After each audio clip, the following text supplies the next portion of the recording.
Hey, Ryan Reynolds here from Mint Mobile. Now, I don't know if you've heard, but Mint's premium wireless is $15 a month.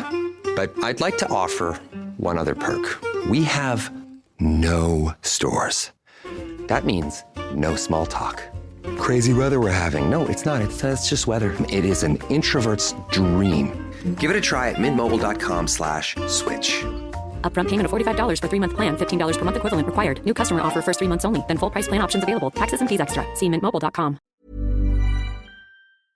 This episode is brought to you by Paranormal Playback, a new podcast where hosts Shar, Mel and Laura recap the spooky and entertaining world of paranormal reality TV. Each week they take a fresh look at popular shows like Ghost Adventures and Kindred Spirits, blending humour with insight as they pull apart what's happening on screen. The three of them are a mix of believers and skeptics, which makes for really fun conversations, sometimes leaning into mystery, other times asking the questions viewers might be thinking themselves. With their background in creative production, they know how these shows are put together, so they're great at pointing out the moments that feel real versus the ones that might be more for the cameras. And their segment, This Old Haunt, digs into the true crime side of paranormal investigations, separating fact from fiction. With Halloween coming up, it's the perfect time to add something spooky, funny and a little addictive to your playlist. For even more spooky, ghostly, paranormal content with a humorous spin, go check out Paranormal Playback.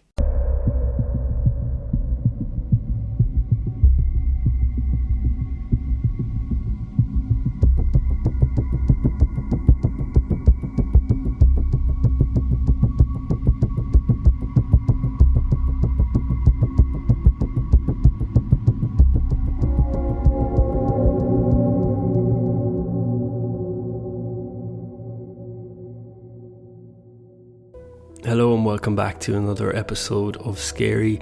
Before we kick things off this week, I want to say a special thank you to our new Patreon subscribers who are Kelly Vernon, Kay Jack and Catherine Rowe. Thank you so much for signing up to the show's Patreon, and if you'd like to gain access to ad-free main episodes and exclusive Scary episodes, you can follow the link to the Patreon page in this episode's show notes, or you can go to patreon.com/scaryaparanormalpodcast. But now, let's get into our next paranormal encounter. My experience happened back in 2000. I would have been 16 at the time, nearly 17. I lived in this pretty typical suburban neighbourhood, nothing creepy about it at all, which makes what happened that night even stranger. It was my first ever babysitting gig. Of course I was nervous. When you suddenly have a responsibility dropped on you, you want to seem confident, but inside you're definitely second guessing everything. The family were close friends of my parents. They lived just a few streets away. They had one daughter who was, I think, 3.5 at the time. Really sweet. Typical toddler energy. The parents had left just after 6:30 and they said they were going to be back just after midnight.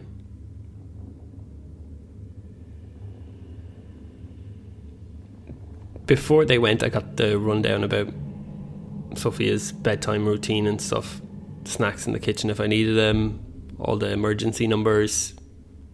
They had one of these baby monitors, one of this clunky Fisher type one. And they said, you'll hear her if she wakes.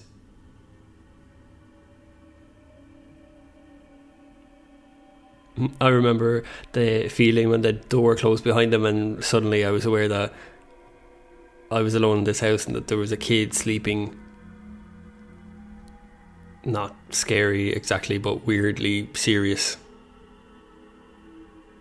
I flipped on the TV, watched some sitcoms, and it was just enough noise to make the house seem less quiet.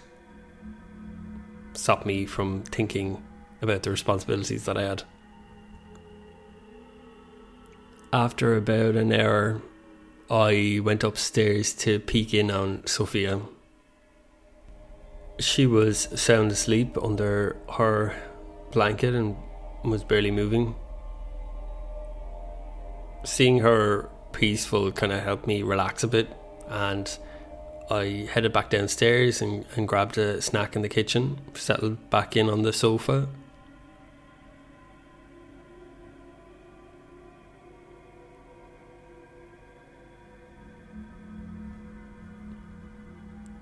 I was starting to feel comfortable around 9:30, I think, when I heard this floorboard creak directly above me. It wasn't subtle either. It sounded exactly like somebody had carefully stepped on a particular spot upstairs.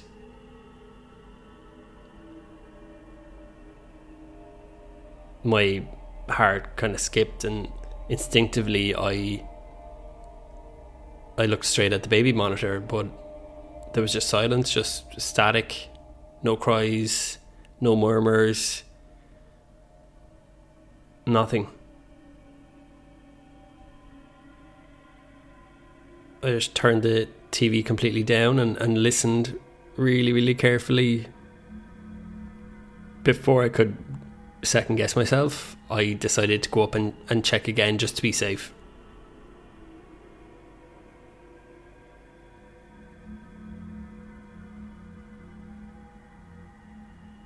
So I walked up the stairs, and when I reached the top hallway, everything was completely still. Sophia's bedroom door was slightly open. I could see the faint glow of her nightlight. And I pushed the door gently to one side and stepped inside, and she was still asleep, breathing steadily. I remember standing in the room for a moment, just listening carefully, just scanning the room with my eyes, wondering if I had imagined it. But everything seemed normal, quiet, safe. And after reassuring myself, I went back downstairs and sat back down on the couch. I guess you could say I wasn't as relaxed after that. I kept the television really, really low, and I moved the monitor as close as I could to me so I'd hear any sound whatsoever. I was on edge, this being my first babysitting gig, and now I was hearing a footstep or a noise upstairs that I thought was really weird. But then this is my house. I don't know if it's normal for the house to creak. About 20 minutes, half an hour passed, and there was no other noises. I had almost completely relaxed when, very softly, I heard something come through on the baby monitor. First, it was faint, just a quiet rustling, like sheets moving, and then softly heard Sophia's voice. She sounded sleepy, groggy. She'd woken up and was probably going to start soon calling out for somebody. But as I listened closer, I realised that she wasn't calling for anybody. She was talking quietly, calmly, like as if somebody was in the room with her.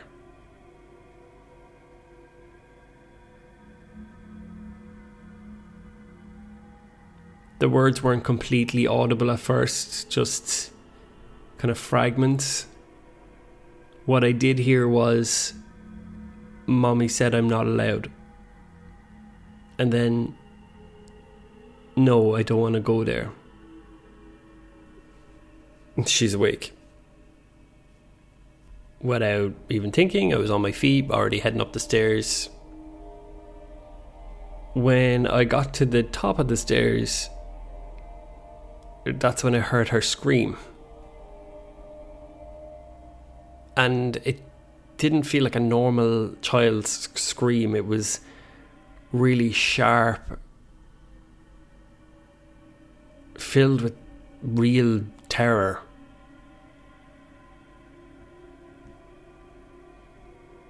I rushed into the room, and there was Sophia sitting upright in her bed, her eyes wide, face pale and tears running down her face, and she pointed frantically towards the bedroom door behind me, crying out hysterically, "Bold man was there, bold man was there." I said to her, "No one's there, Sophia," trying to keep my voice as calm. Sat beside her. She was physically shaking with fear and was clinging to me so tightly. She just kept saying, "Bold man. He was trying to get me." I think her physical reaction to what I assumed was a nightmare was really unsettling. I was a bit freaked out because I didn't know if she was going to start going crazy and wanted her parents there immediately, and I was probably more concerned that I wouldn't be able to settle her again. Eventually her breathing slowed and she calmed herself down.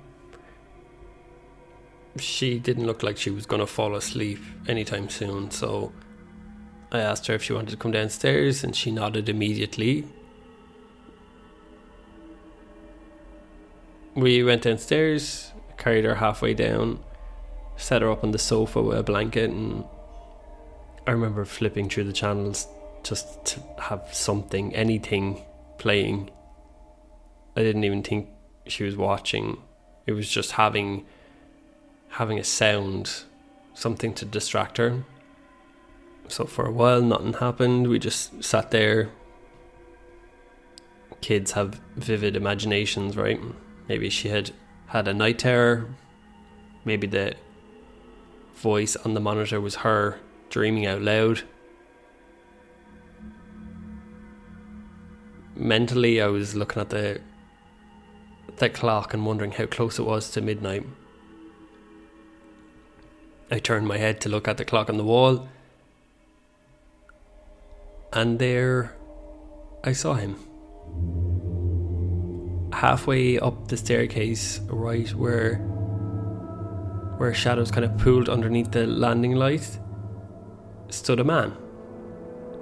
Not moving, not speaking, just standing there completely still.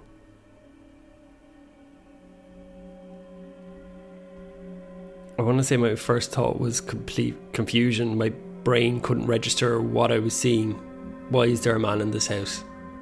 He was unusually tall, quite lanky, wearing clothes that looked like they weren't modern, they weren't old-fashioned either. It was just this weird silhouette.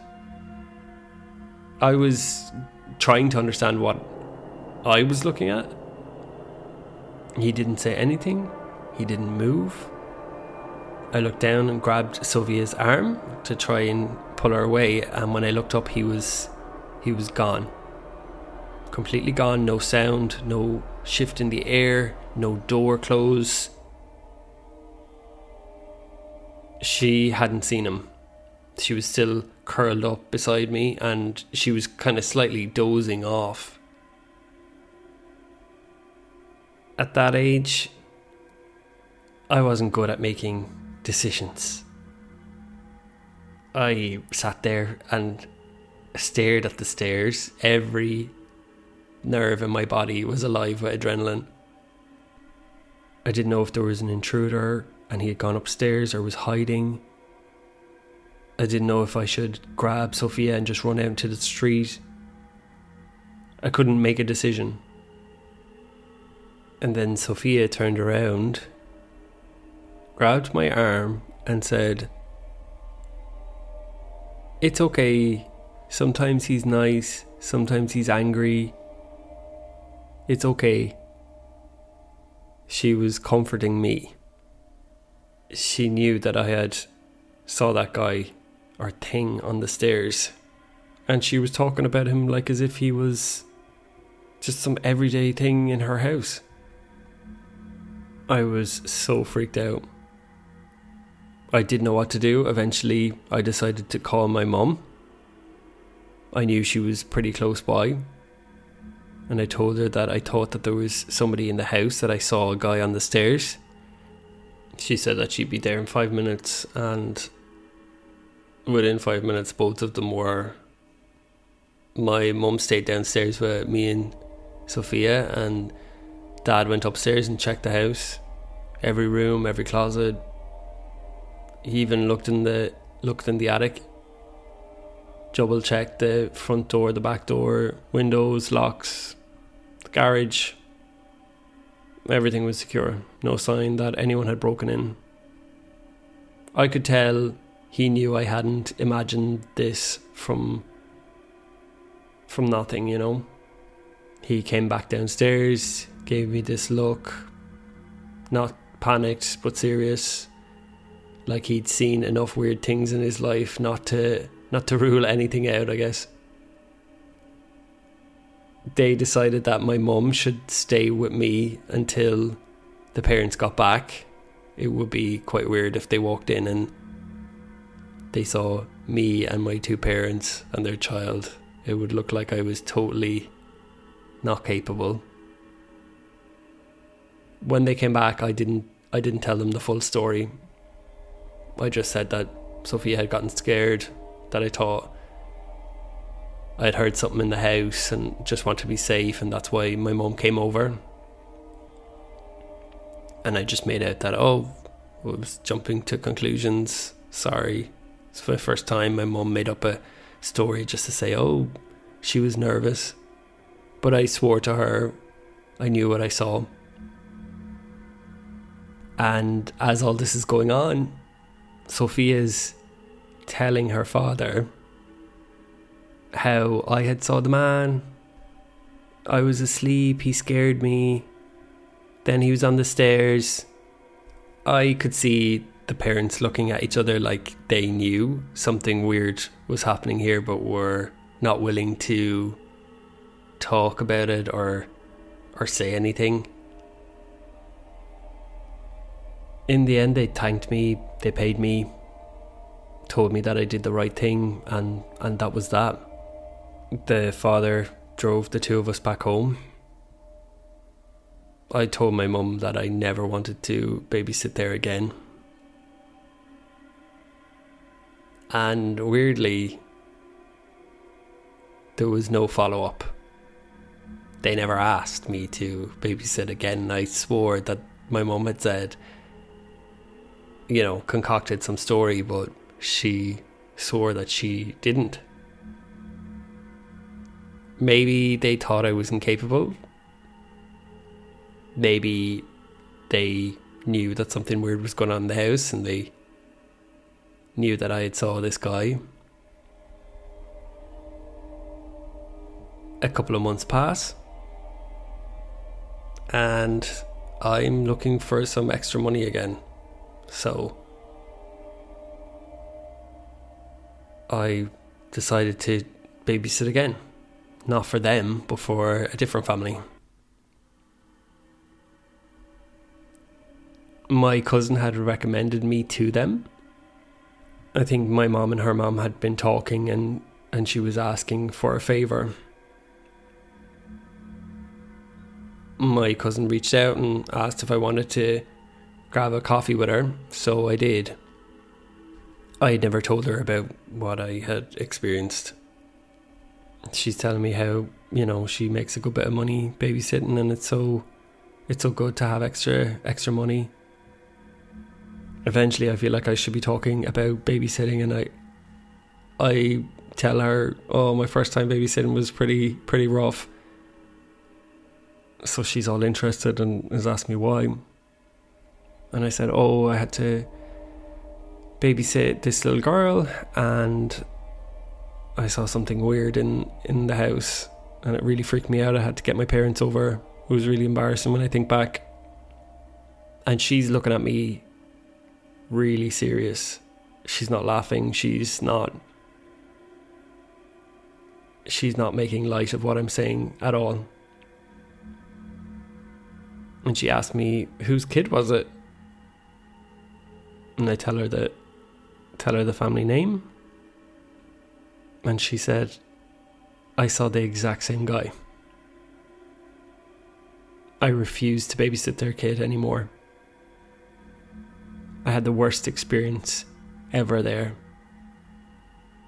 She said that she had to call the police because she saw a man enter into the child's room and was so afraid that there was somebody in there with the child, and she could hear the child screaming.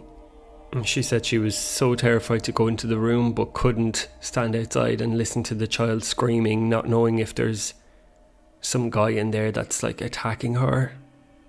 And she eventually opens the door, walks in, and there is nobody in the room. But she swore she saw a guy enter the room. Thank you so much to Anonymous for sending in your paranormal experience. Don't forget, if you have your own paranormal encounter that you'd like me to narrate on the show, you can send it to scaryaparanormalpodcast@gmail.com, and it might just get made into a future episode. Don't forget to press that follow button wherever you listen to the podcast so you don't miss a future episode. Also, thank you so much for anybody who's taken the time to write a review about the podcast. Thank you so much. Once again, thank you for listening to this week's episode, and join me next time for another episode of Scary.